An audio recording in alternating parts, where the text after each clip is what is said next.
بسم الله الرحمن الرحيم. الحمد لله رب العالمين. اللهم صل وسلم وبارك على محمد وعلى آل محمد. اللهم انفعنا بما علمتنا وعلمنا ما ينفعنا وزدنا علما وبارك لنا في علمنا وارزقنا الإخلاص في القول والعمل كاملا وعلما نافعا لا ينسى وتوفيقا دائما وصحة ويقينا آمين يا رب العالمين.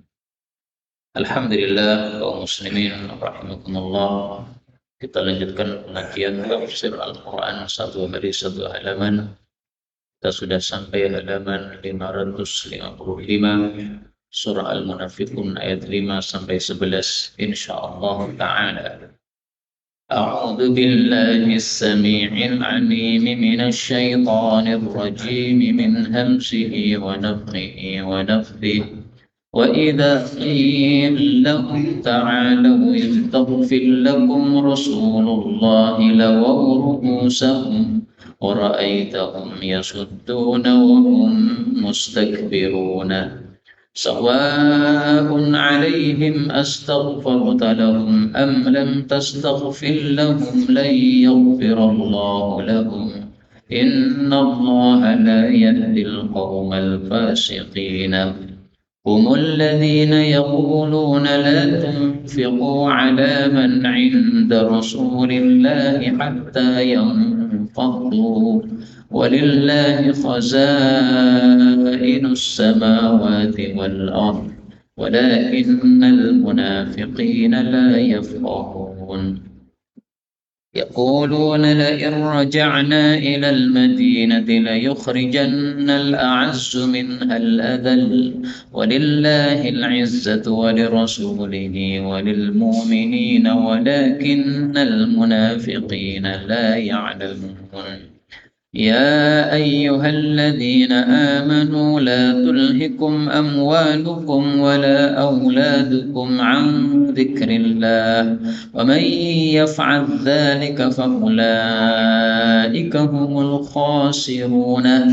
وأنفقوا مما رزقناكم من قبل أن يأتي أحدكم الموت فيقول رب لولا أخرتني إلى أجل قريب فأصدق وأكون من الصالحين ولن يؤخر الله نفسا إذا جاء أجلها والله خبير بما يعملون. الحمد لله رب العالمين. Allahumma arhamna bil Qur'an amin. Pada ayat-ayat yang kita baca ini ada beberapa kata yang bisa dibaca dengan dua bacaan. Yang pertama pada ayat 5, wa idza qila lahu, lam ketemu la, ini bisa dibaca idgham. Wa idza qila. Kemudian lawaw, ini boleh pakai tasydid, boleh tidak. Lawaw atau lawaw. Kemudian pada ayat yang ke-9 kita juga temukan di situ ada idghamnya, yaitu yaf'al dzalika, ya, lam ketemu dengan dzal. Nah, ini lamnya bisa dilebur dimasukkan pada dzal. Yaf'al dzalika. Kemudian pada ayat yang ke-10 wa akun, nah boleh dibaca wa akuna minas shalihin. Terakhir pada ayat 11 bima ta'mal bima ya'malun, boleh tak, boleh ya. Ini semuanya adalah qiraah mutawatirah dan sumbernya dari Rasulullah sallallahu alaihi wasallam, semuanya benar. Adapun tafsirnya secara ringkas, Allah mengatakan pada surah Al-Munafiqun ayat 5, wa idza, dan apabila qila, dikatakan lahum, kepada mereka orang-orang munafik, ta'alau, kemarilah kalian. Untuk apa? Yastaghfir lakum, memintakan ampun untuk kalian Rasulullah Nabi Muhammad sallallahu alaihi wasallam. Maka lawaw, mereka itu menggelengkan, menolak, ru'usahum, kepala mereka. Wa ra'aitahum, dan engkau melihat mereka itu yasudduna, mereka berpaling, wahum, dalam keadaan mereka itu mustakbirun, orang-orang yang sombong. Ayat ini menunjukkan bahwasanya salah satu sifat orang-orang munafik, kalau mereka sudah berbuat salah, kemudian disuruh untuk minta ampun atau akan dimintakan ampun bahkan oleh Rasulullah SAW, mereka tidak peduli dengan dosa mereka yang sudah mereka lakukan. Maka ini perbedaan Muslim dengan munafik. Kalau Muslim yang betul-betul Muslim, bukan Muslim palsu seperti orang-orang munafik, maka melihat dosa, sebagaimana dalam hadis yang sahih disebutkan, orang Muslim melihat dosa itu seperti melihat gunung. Ya, dia khawatir gunung ini akan ditimpakan kepadanya, ketakutan. Tapi orang-orang munafik melihat dosa yang dia lakukan itu seperti melihat lalat yang nempel pada hidungnya. Gampang sekali digusah, gampang. Ya. Nah, ini perbedaan mukmin dengan munafik. Karena itu orang mukmin hendaklah memperbanyak istighfar kepada Allah Subhanahu wa taala supaya dia berbeda dengan orang-orang munafik. Orang munafik berbuat dosa nggak peduli karena dia memang tidak yakin adanya surga, adanya neraka. Sehingga disuruh istighfar, mana mikir istighfar, nggak peduli istighfar. Dan mereka malah menggelengkan kepala mereka padahal mau dimintakan ampun oleh Nabi SAW, dan mereka melakukan itu karena mustakbirun, karena sombong. Sombong itu apa? Menolak kebenaran dan juga meremehkan orang lain. Yang memintakan Rasulullah, mereka nggak mau, dia berani meremehkan Rasulullah SAW, dan juga menolak kebenaran. Karena orang sudah berdosa mestinya istighfar. Ini satu kebenaran. Tidak mau istighfar, malah menolak. Ini berarti sombong seperti ini. Nah, maka ini ciri-ciri yang kedua, orang munafik itu sombong-sombong mereka. Dan masalah sombong ini sudah disampaikan oleh Nabi Shallallahu Alaihi Wasallam bahwasanya sombong itu termasuk dosa besar. Rasulullah mengatakan la yadkhulul jannah, tidak masuk ke dalam jannah, mangkana, orang yang adalah fi qalbihi, dalam hatinya, mithqal dzarratin, seberat dzarrah, semut yang paling kecil, min kibrin, berupa sombong. Hadis riwayat Muslim sahih. Nah, maka dua sifat orang munafik ini mari kita perhatikan untuk bukan ditiru tapi untuk dijauhi. Yang pertama, tidak peduli tentang dosanya, tidak mau istighfar, tidak peduli dengan dosanya. Yang kedua, sombong. Nah, maka minimal yang harus kita lakukan adalah setiap hari kita istighfar, 100 kali istighfar. Rasulullah SAW mengajari kepada kita istighfar sehari minimal 100 kali. Innahu la yughanu ala qalbi. Sesungguhnya kadang-kadang hati saya tertutupi, kata Nabi SAW. Wa inni la astaghfirullah fil yawmi mi'ata marrah, dan sungguh aku istighfar kepada Allah dalam satu hari 100 kali. Hadis riwayat Muslim. Maka ini termasuk wirid yang asasi, ya, wirid yang sangat pokok yang harus kita baca setiap hari. Jangan sampai lewat satu hari kita belum istighfar 100 kali. Betapa mudahnya kan membaca istighfar 100 kali. Yang habis sholat itu nggak usah dihitung. Ini istighfar khusus, mengkhususkan mengistighfar kepada Allah, mengucapkan astaghfirullahaladzim wa atubu ilaih sampai 100 kali untuk menggugurkan dosa-dosa kita dan supaya kita tidak sama dengan orang-orang munafik. Kemudian Allah mengatakan, sawaun, sama saja, alaihim, terhadap mereka orang-orang munafik itu.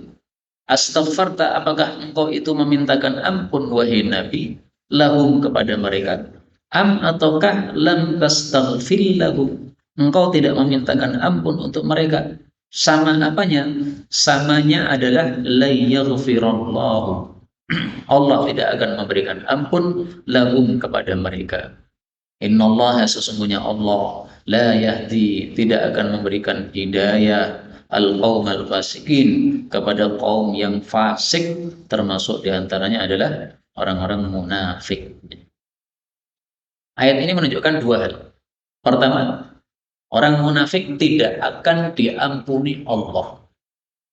Ini secara tidak langsung menunjukkan orang munafik itu kafir. Karena yang tidak mungkin diampuni oleh Allah adalah orang yang kafir.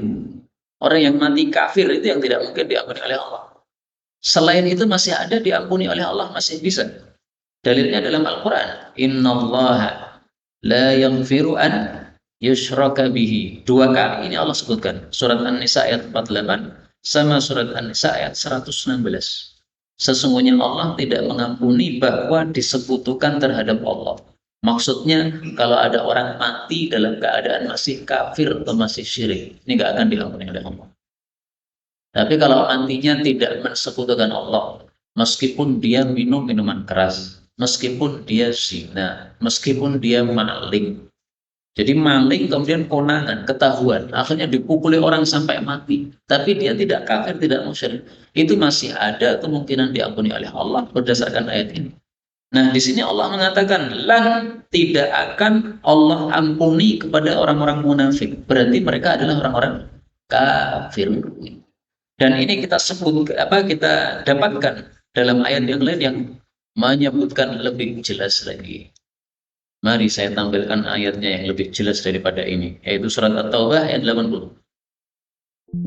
Istaghfir lahum aw la tastaghfir lahum. Silahkan kamu mintakan ampun untuk para munafik itu, atau engkau tidak mintakan ampun untuk mereka. In tastaghfir lahum sab'ina marrah. Andai kamu mintakan ampun untuk mereka 70 kali, falay yaghfirullahu lahum. Allah tidak akan berikan ampun kepada mereka. Kenapa? Allah sebutkan jawabannya. Dzalika hal itu bi'annahum kafaru billahi wa rasulih. Mereka kafir kepada Allah dan Rasulnya. Ini udah jelas ini. Kalau yang ayat tadi tidak ada kata-kata kafir, tapi bisa kita ambil kesimpulan. Kenapa? Karena berdasarkan ayat yang lain, yang tidak diampuni oleh Allah adalah orang-orang kafir. Nah, di sini lebih jelas lagi Allah mengatakan dzalika bi'annahum kafaru billahi wa rasulih.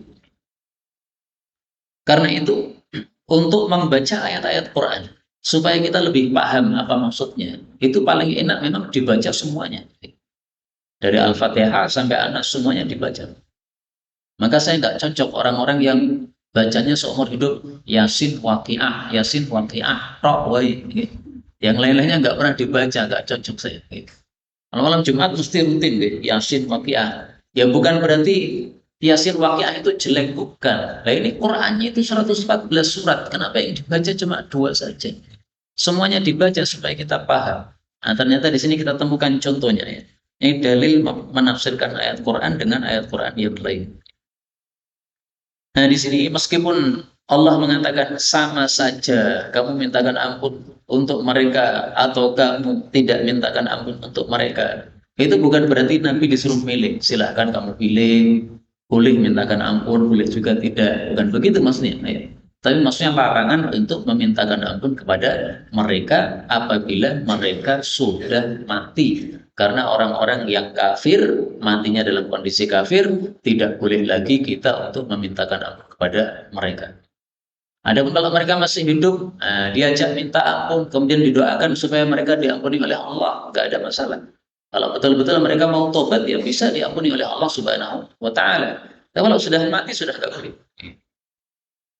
Allah Subhanahu wa Ta'ala melarang Nabi mensolati jenazahnya orang-orang munafik. Mensalatkan jenazah itu kan berarti memintakan ampun untuk mereka. Pada surat At-Taubah ayat 84. Wala tusalli ala ahadin minhum. Janganlah engkau salatkan jenazahnya seorang pun dari para munafik itu. Mata yang sudah mati abadan selama-lamanya. Enggak boleh. Dulu-dulu Nabi SAW salatkan, tapi setelah dilarang oleh Allah Subhanahu wa Ta'ala, maka tidak salatkan lagi jenazahnya orang-orang munafik. Kemudian Allah mengatakan, hum mereka itu alladzina orang-orang yang yaquluna, mereka mengatakan, la tunfiqu, janganlah kalian menginfakkan ala kepada man orang-orang yang inda Rasulillah, di hadapan Rasulullah. Maksudnya para sahabat Nabi Muhammad sallallahu alaihi wasallam. Supaya apa? Hatta yakfadu, sehingga mereka bubaran, yaitu meninggalkan Nabi Muhammad sallallahu alaihi wasallam.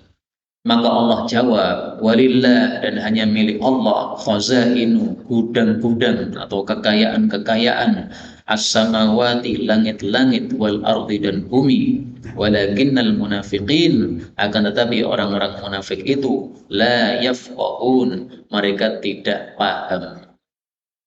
Ini salah satu tingkahnya orang-orang munafik yang konyol. Mereka melihat sahabat Nabi itu semakin banyak, semakin banyak, semakin banyak. Islam semakin tersebar, itu mereka hatinya semakin dongkol. Ini Muhammad ini kok semakin banyak pengikutnya. Nah, maka mereka berpikir konyol, gimana supaya Muhammad ini pengikutnya tidak bertambah, supaya pengikutnya pada buyar. Nah, mereka bilang kepada orang-orang munafik yang punya kerabat yang merupakan sahabat-sahabat Nabi. Kalau kamu punya kerabat-kerabat miskin yang sudah merupakan sahabat-sahabat Nabi, mengikuti Nabi Muhammad SAW, kalian jangan berikan infak kepada mereka. Hentikan infaknya. Kenapa? Supaya mereka tidak lagi menyertai Nabi Muhammad SAW. Karena orang kalau sudah kehabisan duit pasti cari makan, ya kan? Akhirnya meninggalkan Nabi Muhammad SAW untuk cari makan. Nah, maka dijawab oleh Allah, gudang-gudang kekayaan langit bumi itu milik Allah, bukan milik kamu. Memang kamu bisa menghentikan rezeki Allah kepada seseorang? Gak mungkin. Rezeki Allah sudah ditetapkan, rezeki setiap manusia sudah ditetapkan oleh Allah Subhanahu wa Ta'ala. Gak akan bisa ditolak. Setiap sholat kita mengatakan, setelah sholat kita mengatakan, la mani'a liman a'taita wa la mu'tiya liman mana'ta. Tidak ada yang bisa memberikan apa yang ditolak oleh Allah atau yang dicegah oleh Allah. Tidak ada yang bisa mencegah apa yang diberikan oleh Allah Subhanahu wa Ta'ala. Itu keyakinan kita. Nah, maka mereka berpikir konyol seperti ini. Dan ini ayat 6 dan seterusnya, ya, orang-orang yang ngomong seperti ini. Ini kalau dilihat riwayat-riwayat yang ada, itu ternyata yang ngomong adalah pentolannya orang munafik. Yang bernama siapa? Abdullah bin Ubay bin Salul. Ini kalau panjenengan pernah dengar nama ini nama pentolan orang-orang munafik. Abdullah bin Ubay bin Salul. Jadi yang ngomong ini, jangan menginfakkan kepada sahabat-sahabat Nabi. Ya ini pentolannya. Namanya bagus Pak, Abdullah. Namanya seperti saya Pak. Tapi jangan mengatakan, wah ini berarti ustadznya munafik. Oh itu sama namanya toh. Namanya sama-sama Abdullah. Bedanya dia munafik, mudah-mudahan saya tidak munafik. Mudah-mudahan kita semuanya tidak munafik. Amin ya rabbal alamin. Nah, maka Abdullah bin Ubay bin Salul ini rahasianya dibongkar oleh Allah di dalam surat Al-Munafikin ini. Memang Allah tidak mengatakan Abdullah bin Ubay, nggak perlu disebutkan. Ya. Nama yang remeh nggak perlu disebutkan. Allah cukup mengatakan mereka lah orang-orang yang mengucapkan. Nah, mungkin ada yang bertanya, kalau yang mengucapkan hanya satu orang munafik, kenapa disebutkan oleh Allah mereka seolah-olah semuanya mengucapkan? Nah, di sini ada satu pelajaran ya. Kalau ada satu orang mengucapkan atau melakukan, kemudian yang lain rela, itu dosanya udah sama. Maka di sini yang mengucapkan meskipun hanya satu tokoh saja, Abdullah bin Ubay bin Salul, tapi para pengikutnya kan rela semuanya dengan ucapan ini. Maka berarti hukumnya, dosanya apa? Sama saja.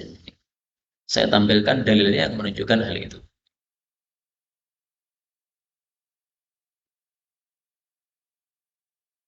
Rasul Shallallahu Alaihi Wasallam bersabda, "Idza umilatil khati'ah, kalau dilakukan satu dosa fil ardi di bumi, kana man syahidaha, adalah orang yang menyaksikan dosa tersebut, fakarihaha, lalu hatinya benci, tidak suka, kaman ghaba anha, itu seolah-olah tidak menghadirinya.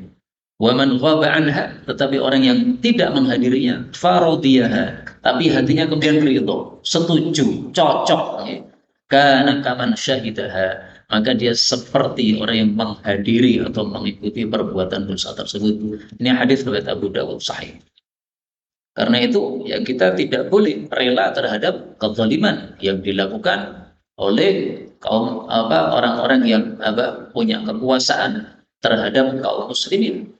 Kalau kita ridho terhadap perbuatan tersebut, ya berarti kita sama dengan melaksanakan dosa zalim tersebut, meskipun kita tidak melakukannya, tapi kita mendapatkan dosanya. Kemudian kita lanjutkan ayat berikutnya, ayat yang ke-7. Ini masih membongkar bombroknya Abdullah bin Ubay bin Salul. Allah mengatakan, yaquluna, mereka berkata, lain sungguh jika raja'na kami kembali ilal Madinah ke kota Madinah, la yukhrijanna sungguh betul-betul akan mengusir al-a'azzu orang yang paling mulia minha dari Madinah, al-adzalla orang yang paling rendah. Walillahi dan hanya milik Allah al-izzatu kemuliaan, wali rasulih dan milik Rasul Allah, walil mukminin dan milik orang-orang beriman. Walakin akan tetapi al munafiqina orang-orang munafik la ya'lamuna mereka tidak mengetahui. Ini yang berkata masih Abdullah bin Ubay bin Salul, pentolan orang munafik. Dalam kasus apa dia mengucapkan hal ini? Nah, mari kita lihat dalilnya. Karena kita temukan ini di dalam hadis-hadis Nabi yang sahih dalam kitab Sahih Bukhari maupun Sahih Muslim. Diriwayatkan oleh Al-Imam Al-Bukhari bahwasanya pada suatu kali ghazawna ma'an Nabi sallallahu alaihi wasallam. Kami sedang berperang bersama Nabi. Jadi ini sedang bersafar ya di luar kota Madinah. Wa qad thaba ma'ahu nasun minal muhajirin. Telah berkumpul bersama Nabi beberapa manusia dari kalangan muhajirin hatta kathru sehingga jumlah mereka banyak. Wa kana minal muhajirin di antara para muhajirin rajulun la'abun. Ada seorang laki-laki yang suka guyon. Nah, ini hati-hati Pak. Kalau guyon keterlaluan bisa menyebabkan perang seperti dalam kasus ini. Ini seorang muhajir, dia orang baik sebenarnya, tapi kelemahannya satu, senang guyon. Guyonnya kadang-kadang berlebihan. Fakasa'a ansorian, maka dia memukul seorang ansori. Nah, dia mukulnya guyon, tapi yang dipukul merasa temenan kayak begini. Nah, gak terima, gak tahu yang dipukul apanya. Yang jelas orang Arab itu kalau dipukul pantatnya itu seperti dihinakan betul-betul. Nah, kalau orang Indonesia kan dipukul pantatnya gak masalah lagi. Yang dijundul kepalanya baru apa? Nah, dihinakan. Tapi kalau orang Arab dipegang kepalanya gak masalah malah. Kalau bokongnya dipegang, wah ini pelecehan nih. Fakasa ansoriyan, marah dia. Faghadibal ansori, maka si ansori ini marah. Ghadaban syadidan, dengan marah yang dahsyat. Hatta tada'al, sampai semuanya saling panggil kelompoknya masing-masing. Qala al-ansari, si ansari mengatakan, ya al-ansar, wahai orang-orang ansar, mari kemari semuanya. Wa qala al-muhajirin, si muhajir tadi juga mengatakan, ya al-muhajirin, wahai para muhajir, mari sini semuanya. Dia hampir perang antara para sahabat Nabi, muhajirin sama ansar. Padahal kondisi perang ini, Pak. Perang itu melawan orang-orang kafir, tapi bisa saja setan mengganggu sampai umat Islam mau pecah sendiri. Nah, bayangkan kalau sahabat Nabi saja bisa begini, padahal Nabi masih hidup, bagaimana dengan kondisi umat Islam sekarang? Betapa mudahnya diganggu setan. Oh, ini kondisi perang, Pak. Kondisi perang kan mestinya hatinya bersatu ini. Ini malah pecah sebelum perang ini. Fakharajan Nabi sallallahu alaihi wasallam, maka Nabi keluar. Faqala, beliau marah mengatakan, "Ma balu da'wa ahli jahiliyah? Apa-apaan kalian itu memanggil dengan seruan jahiliyah?" Karena ini membela kelompoknya masing-masing. Berarti apa? Jahiliyah kalau kayak begini. Fa ukhbira bikas'atil muhajir. Maka Nabi diceritakan tentang sebabnya, yaitu si muhajir tadi memukul orang Ansar tadi. Maka Rasul sallallahu alaihi wasallam mengatakan, "Da'uha, tinggalkan seruan jahiliyah itu, fa innaha khabithah." Karena itu adalah seruan yang busuk. Wa qala Abdullah bin Ubay bin Salul. Nah, kemudian Abdullah bin Ubay bin Salul mengomentari kejadian tadi. Awaqad tada'u alaina? Apakah mereka panggil tentara-tentara mereka untuk menyerang kami? Jadi dia anggap bahwa orang Ansor itu ya orang-orang Madinah, grup dia. Sementara orang-orang Muhajir dianggap musuh. Maka dia kemudian mengatakan, la irraja'na ilal Madinah, kalau kita sudah kembali ke Madinah dari perang ini, la yukhrijannal a'azzu minhal adzal, maka sungguh orang yang paling mulia, maksudnya saya, yaitu Abdullah bin Ubay bin Salul itu, akan mengusir minha dari Madinah al-adzalla, orang yang paling rendah, maksudnya Nabi Muhammad sallallahu alaihi wasallam. Ini melecehkan Nabi Muhammad. Melecehkan Nabi Muhammad seolah-olah dia orang yang paling rendah di atas muka bumi dan dirinya adalah orang yang paling mulia. Nah, mendengar ucapan ini Sayyidina Umar marah. Faqala Umar mengatakan, "Ala naqtulu ya Rasulullah hadzal khabith." Tidakkah kita bunuh saja orang busuk ini wahai Rasulullah? Faqala Nabi, maka Nabi sallallahu alaihi wasallam bersabda, "La, jangan ya. La yatahaddatsun nas, jangan sampai para manusia berbicara annahu kana yaqtulu ashabah, bahwasanya Nabi Muhammad membunuh sahabat-sahabatnya sendiri." Jadi munafik kayak begini ini sebenarnya sudah berhak dibunuh sebenarnya.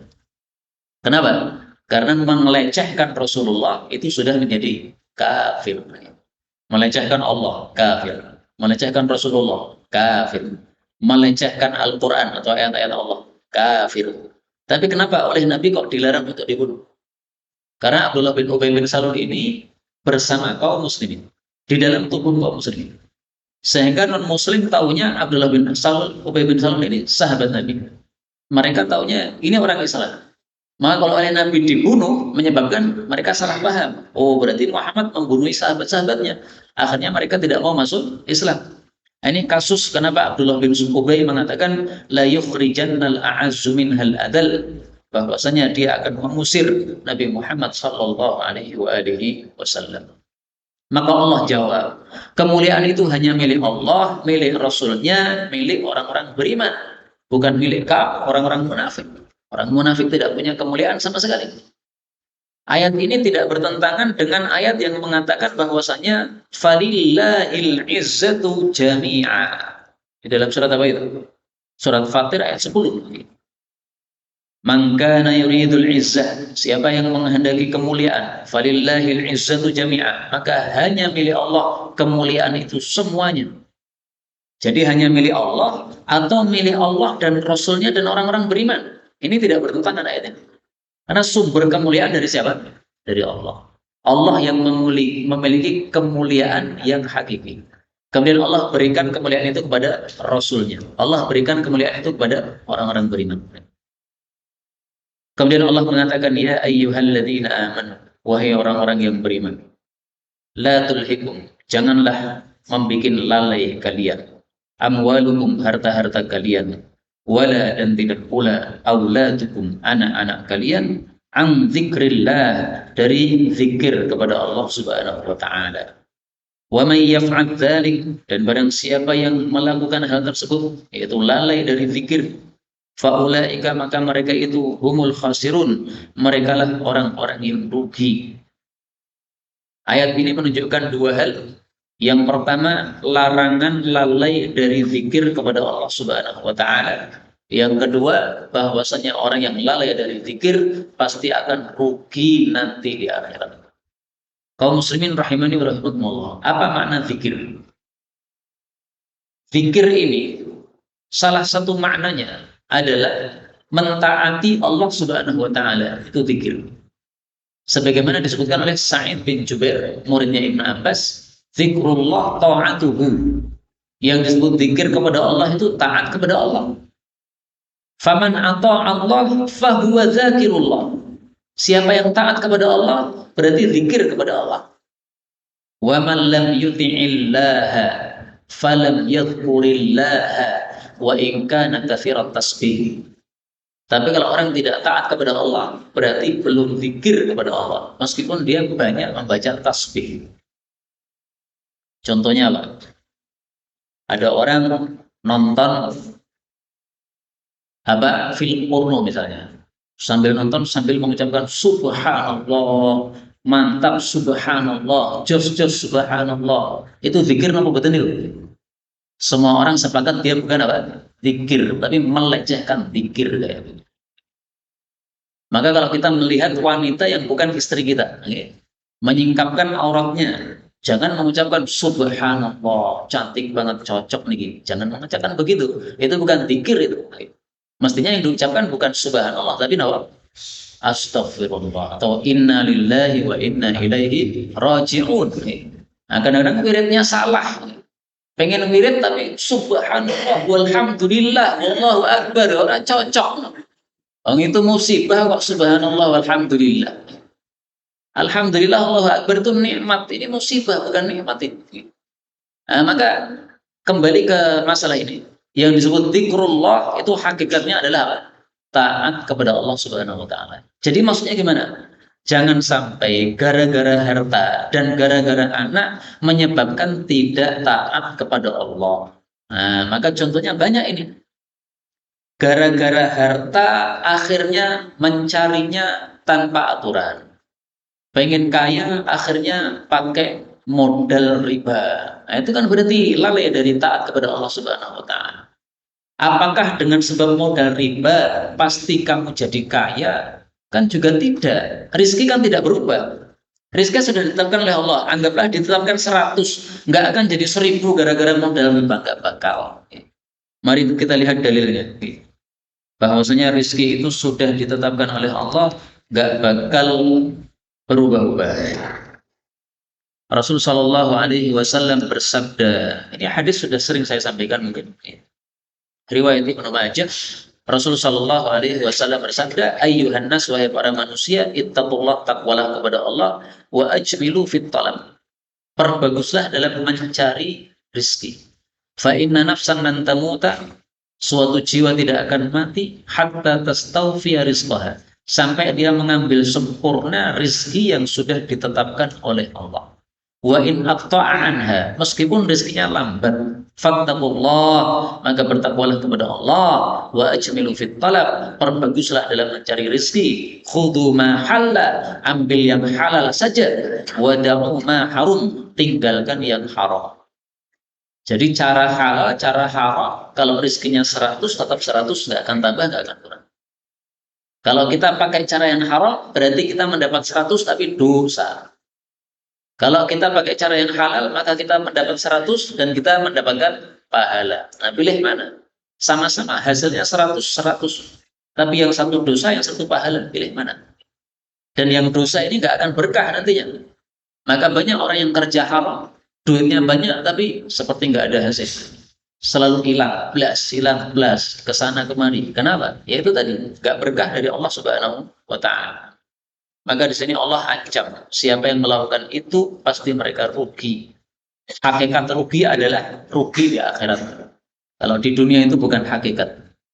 Orang duitnya sedikit di dunia gara-gara cari yang halal, itu bukan rugi, itu untung. Untung kenapa? Dia dijaga oleh Allah sehingga pilih yang halal saja. Adapun hartanya banyak tetapi haram, yaitu rugi itu. Meskipun orang menganggap wah ini sukses, tapi itu di mata Allah adalah orang yang rugi. Mari kita lihat contoh rugi di akhirat kayak apa. Rasulullah Shallallahu Alaihi Wasallam bersabda,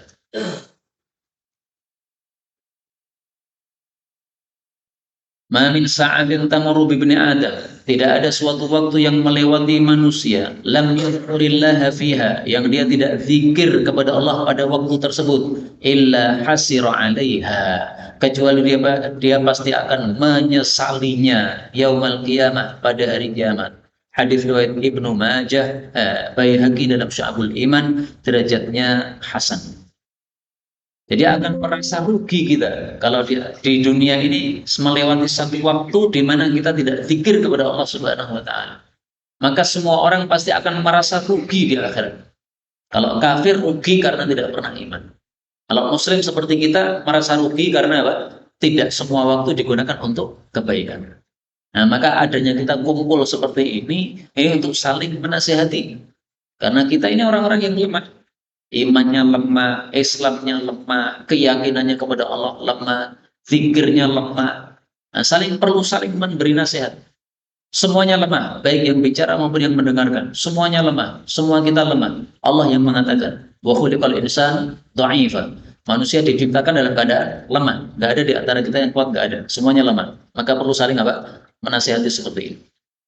Kemudian Allah mengatakan, wa anfiqu, dan infaklah, min, dari sebagian, ma razaqnakum, apa yang kami rizkikan kepada kalian, min qabli, sebelum ayat dia, bahwasanya datang ahadakum, kepada salah satu kalian, al mautu, kematian.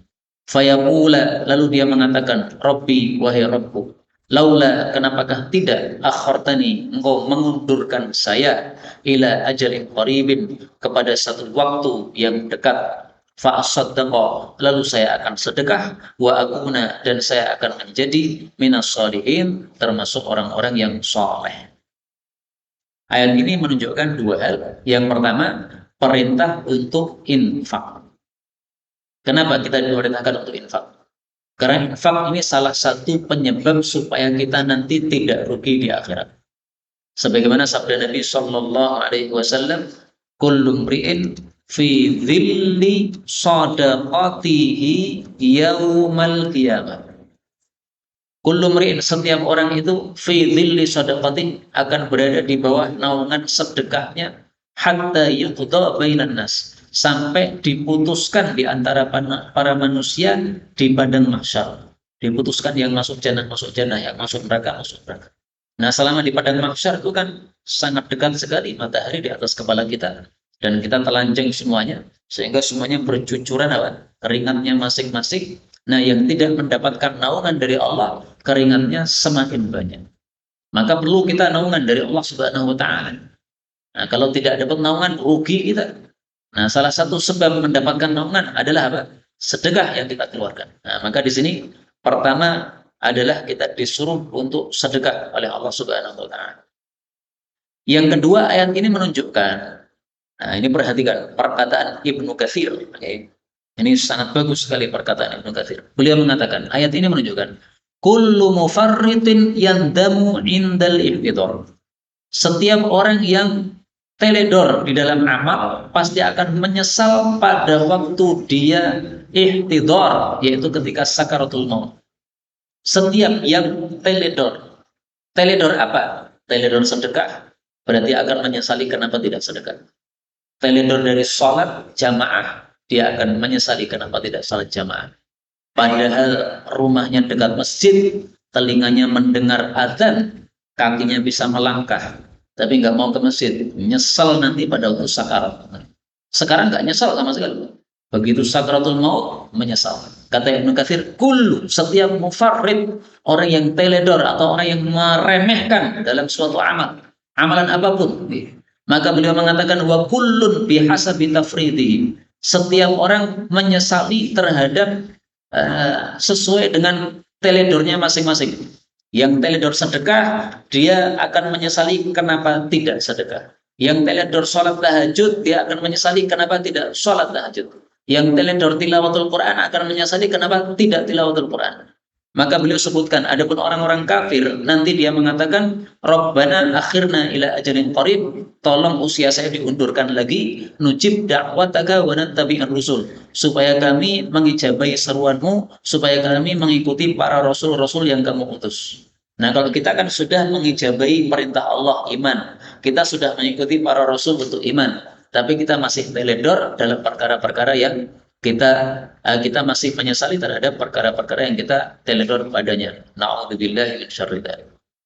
Kemudian terakhir Allah mengatakan wala yu'akhirullah, dan Allah tidak mengakhirkan nafsan, suatu jiwa, idza jaa, apabila telah datang ajaluha, waktunya atau ajalnya, yaitu kematiannya. Wallahu, dan Allah itu khabirun, maha mengetahui, bima ya'malun, terhadap apapun yang mereka amalkan. Ini terbukti di depan mata kita. Banyak orang mati pada usia masih sangat muda. Hari ini tetangga saya ada yang mati. Saya tanya, ini siapa yang mati? Ternyata yang mati seorang pemuda usia 25 tahun. Nah, saya tanya lagi sore harinya, siapa ini? Ternyata temannya saudara kita Abu Dhar yang kameramen ini. Nah, maka saya katakan berarti malaikat maut sudah melirik Anda ini berarti. Karena teman Anda sudah dicabut. Nah, berarti wayai koncone. Mungkin juga yang mengantar juga, yang diantar juga. Saya diantar, yang dilirik bisa juga ini.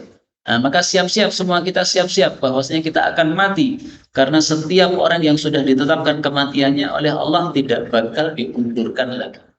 Nabi pun nggak diundurkan kok.